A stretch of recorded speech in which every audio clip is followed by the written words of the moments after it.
Good morning. This is Professor Gardetto. Welcome to week 6. If you go to Connect Math, you'll see 3 homework assignments and a quiz. So 16, 17, 18, and quiz number 5. All these assignments are due on July 25th. I want to talk a little bit about homework 16 today. That's what will be the focus on this morning's Zoom lecture as well.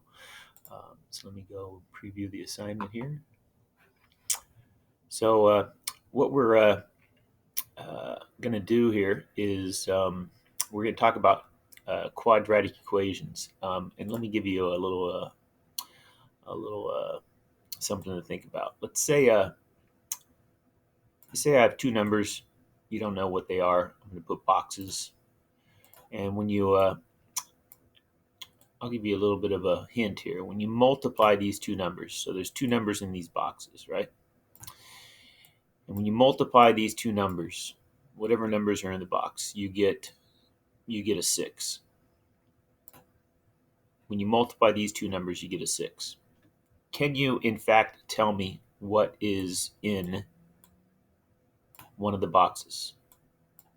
Or in both of the boxes? Well, I mean, you'd have to guess, right? Because let's see, 1 times 6 is 6. 2 times 3 is also 6. Um, I could have 1/2 times 12. I didn't say the numbers had to be whole numbers, right? Half of 12 is 6. I could multiply -2 times -3, and that would also be 6. So that would be like a guessing game, right? Um, what if I change this number here? If I change this number here, instead of a 6, um, instead of a 6, what if I change that number there to a 0? If I said these two numbers multiply to get 0, well, what do we know about numbers that multiply to get 0? If they multiply to get 0, we know that at least one of these numbers have to be 0. I mean, they can both be 0, but at least one of them's got to be 0. There's got to be a 0 here, or there's got to be a 0 here, because we know 0 times anything is 0. That's basically the first concept of how to solve quadratic equations. So I'm going to go over the first problem here, and this is there's 25 problems, and these are equations, and some of the equations are equal to 0, and some of them aren't equal to 0. You want to make sure you make your equations equal to 0 before you do anything, because if we know two numbers multiply to get 0, we know that one of them has to be 0. So there's two solutions here. If t minus 4 is equal to 0, if t minus 4 is equal to 0, that's one solution. Well, if t minus 4 is equal to 0, what's t?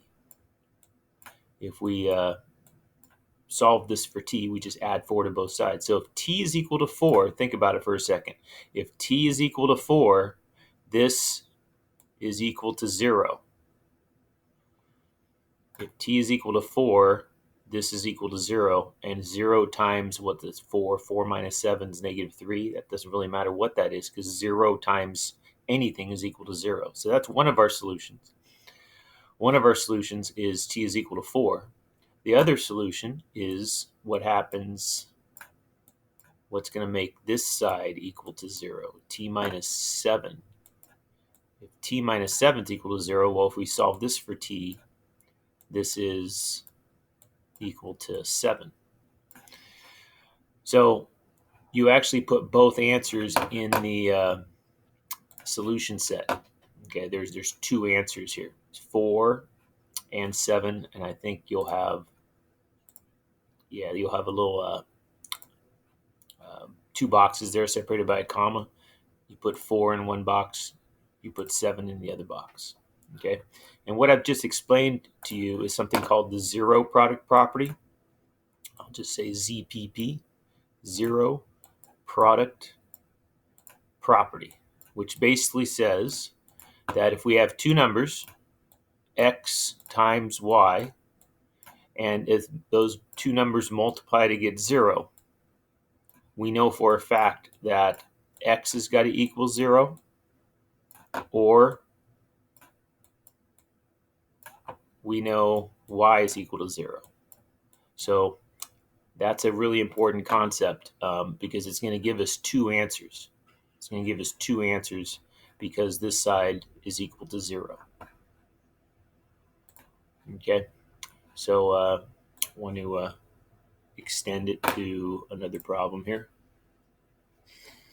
Okay, again, we have a little bit more going on in the parentheses here. So all we do is we make sure one side is equal to 0. So that's true. That's 0 right there. So then we just write two equations down. 4w plus 1. 4w plus 1's got to equal 0. Or, I don't have to write the word or, I'll just write it over here. 5w minus 9 is equal to 0. So we need to find what values of w make each of these 0. So we just solve these equations. So subtract 1, divide by 4. If you subtract 1 and divide by 4, you get negative 1 over 4. You don't want to go into decimals. You want to leave them as simplified fractions. So negative 1 over 4 is simplified. And then add 9, divide by 5. If you add 9, divide by 5, you get 9 over 5. Again, just leave it as a simplified fraction. Don't write it as a mixed number. Don't write it as a decimal. So those are your two answers right there. Negative 1/4 makes the first set of parentheses equal to 0, and 9 over 5 makes the second parentheses equal to 0. So notice on those two problems that I did, we have parentheses that are built into the problem.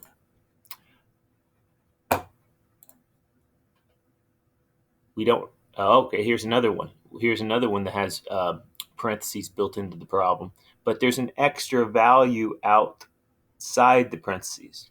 So when you have an extra value outside, if it's a variable, well, that means there's going to be actually 3 values that make this 0. The zero product property could be extended to x times y times z is equal to 0. So in this case, you have this t outside.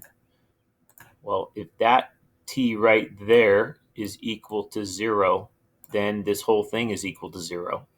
So t is equal to 0 is one of your solutions. What would make this 0 here? T minus 5. What would make that 0? Well, that would be 5. So t is equal to 5. I'm just kind of just doing that in my head. And then what would make this 0 here? 3t plus 4. If 3t plus 4 is equal to 0, if I solve this equation, I subtract 4 and I divide by 3. So if I subtract 4, it's going to be a negative 4. And if I divide by 3, it's going to be negative 4 over 3. So when you click this, see how it says dot, dot, dot there? So you can actually put in 0. You could put in 5. And then you can just put comma. And if you put a comma, then it'll let you put in the negative 4 over 3. We have 3 solutions. Oh, I didn't put in 0 there. Okay. So we have 3 solutions. Doesn't matter the order in which you put them in, but you can go ahead and put all 3 of them in. What makes 3 is because you have 3 different values here. The t outside gives you the one, the t minus 5 in the inside gives you the other one, and then the 3t plus 4 gives you the last one. Okay, starting on number 6, the parentheses are not going to be there for you. So if the parentheses aren't there, we need to create our own sets of parentheses, and that's called factoring. Remember how to factor? That's our first way that we try to solve these equations. These are called quadratic equations. When you see a little square there, they're called quadratic. And so the first way of solving quadratic equations is by factoring. It's usually the easiest way of solving quadratic equations. There's other ways of solving quadratic equations that are a little more complicated, but we always try factoring first. So in this case, before we start factoring, we want to make sure this side's equal to 0, and it is. So we try to factor this. So this is one that starts with w squared. So I'm going to put w here and w here. And remember, this is just a diamond problem. Remember the diamond problem from a couple weeks ago? We put -3 on top, and we put -2 on the bottom, and we try to factor. Now all the problems here on homework 16 are going to be factorable. Okay, they're going to be factorable. So if you can't factor, you're doing something wrong. You need to be able to factor. We'll talk tomorrow and Wednesday about what happens if you can't factor. So numbers multiply to get -3 and add to get -2 would be -3 and +1. So we pop those numbers over here, -3 and +1. Okay, remember this is equal to 0. So by the zero product property, that would be equal to 0. Well, if that's equal to 0, w's got to equal 3. And this has to be equal to 0. And if that's equal to 0, then w is equal to -1. So those are the two numbers we pop over here to the solution set. And again, it doesn't matter the order. 3, -1, or -1, 3. Just separate them with a comma. Okay. So the rest of the problems are all going to be set up without the parentheses in there, and we're going to have to do some factoring. Okay. So now this one here looks a little different. It's not equal to 0. So you don't necessarily have to have the right-hand side equal to 0. You could have the left-hand side equal to 0. When I try to factor, I don't like to have negatives in the beginning of the quadratic term. So I'm going to leave the 6v squared there. I'm going to leave the 6v squared there. I'm going to subtract the 13v. So I'm going to subtract 13v. And then I have -15. And then that's going to be equal to 0. So basically, I kind of flip-flop these. I put this on this side, and I put this on this side, and then I brought it back over, and I just made sure that I kept the signs the same. So now this is a problem that we should be able to factor. This is a pretty big number when we multiply 6 times 15. 6 times 15, or 6 times -15 is it's 90. So that'd be -90. If the diamond problem has large numbers like this, sometimes it's a little bit more difficult to find numbers that multiply to get 90, that add to get 13. 90, you might think 9 times 10, but that's not going to work. I think 90 is divisible by 5. So maybe you divide it by 5, and you get 5 and 18. 90 is 5 and 18. So if you make 18 negative and 5 positive, you can factor it by splitting this up, and then you could factor it by grouping. So you can go 6v squared minus 18v plus 5v. Remember we did this a couple weeks ago in factoring polynomials. I think it was week 4. Minus 15. Okay, so they're going to be factorable. If you wanted to do the box method instead of the diamond method to guess and check, you should be able to factor this way. This is not the box method. This is the diamond method. So then I take out the common factor 6v from just these two here. I'm going to group the first two. So this is going to be v minus 3. And it should work out. And I think it does. We have v minus 3. So v minus 3 is one of our factors. And 6v plus 5 is our other factor.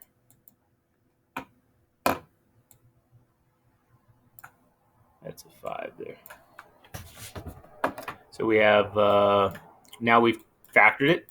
So now we use the zero product property. V is equal to 3 is going to be a solution for that first one. And then what's going to make this 0? If you think about it in your head, you're going to subtract 5 and divide by 6. If you subtract 5 and you divide by 6, you get negative 5/6. Okay. So the rest of these problems are all problems that you're going to want to factor once you set one side equal to 0. That was 8.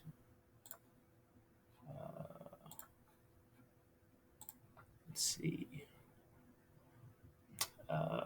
Okay, well, this one's a little shorter. But again, I like to keep the quadratic term positive. So I don't want to subtract 10w squared. I don't want to make the left-hand side equal to 0. I want to make the right-hand side equal to 0. So this is going to be 10w squared minus 9w equals 0. Okay, so this is a little shorter. It's only 2 terms. Remember what the first thing we do when we factor is we take out a greatest common factor. In this case, there's a w that's common. You're going to want to do that. You're going to want to take out a w. So you're going to have 10w minus 9 left. So basically, that's your only factoring that's necessary, because now we know that this has got to be 0 or this has got to be 0. So w equals 0. If you see a w just outside, w equals 0 is one of your solutions. And if 10w minus 9 is equal to 0, if we add 9 divided by 10, we'd get 9 over 10. And I'm kind of just doing this in my head. I'm going 10w minus 9 equals 0, and I'm solving for w in my head. Okay. Just a couple more to look at. Let's see, 16. 16, well, let's see, that negative 36, this one has parentheses, but you want to go ahead and multiply it out, because this is not equal to 0. So you want to multiply out that right-hand side using the distributive property, x squared plus 12x. And then you want to make this equal to 0. So add 36 to both sides. That's supposed to be an add right there. Plus. And then go ahead and this is going to be 0. And then you would factor this. Okay. And it's factorable. Two numbers multiply to get 36 and add to get 12, or 6 and 6. Okay. Do you have to write the numbers twice? I mean, if you get the same factor, like this one here, if you get the same thing in both of your parentheses. You don't have to put both -6. You don't have to write -6 twice, right? That'd be redundant to put the answer twice. That would only have one solution. Most of the time, you have two solutions, but sometimes you have a set of factors that are the same, so that'll be only one.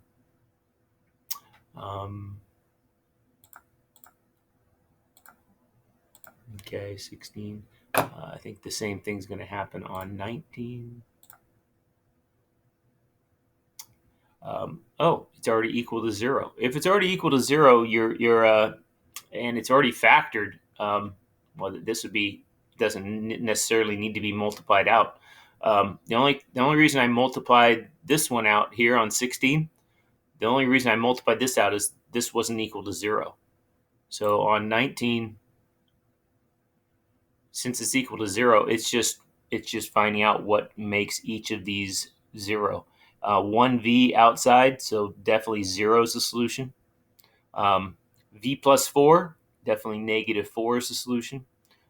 Here, let's see, if we add 5 and divide by 6, it's going to be 5/6. So this would have 3 solutions. 3 solutions for this one. Right? 0, 5/6, and -4.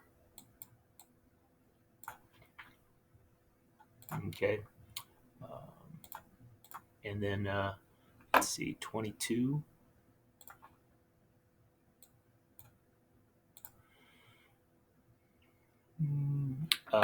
Yeah, 22. The 6 there. If that 6 was a 0, yeah, I wouldn't have to multiply this out. But since that 6 is not a 0, you need to multiply this out. Remember how to multiply binomials? You have to use the box method. So you use the box method to multiply these out. When you do that, I'll just do the box method in my head since maybe some of you guys can do this in your head, but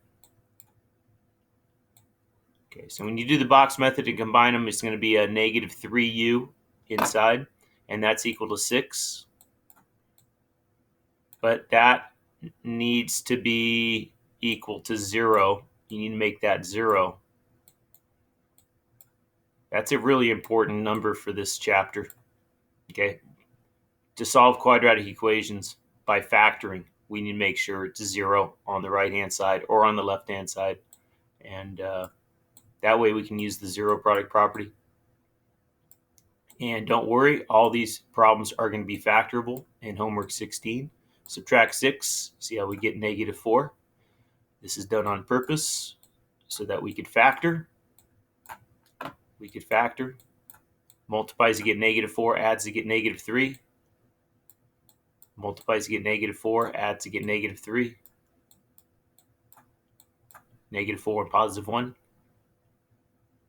So your answers are going to be +4 and -1. What makes this 0 is 4. What makes this 0 is -1. Okay. Good luck trying these others, and watch the Zoom video later today, and you should be able to get through with most of the problems from homework 16. Bye.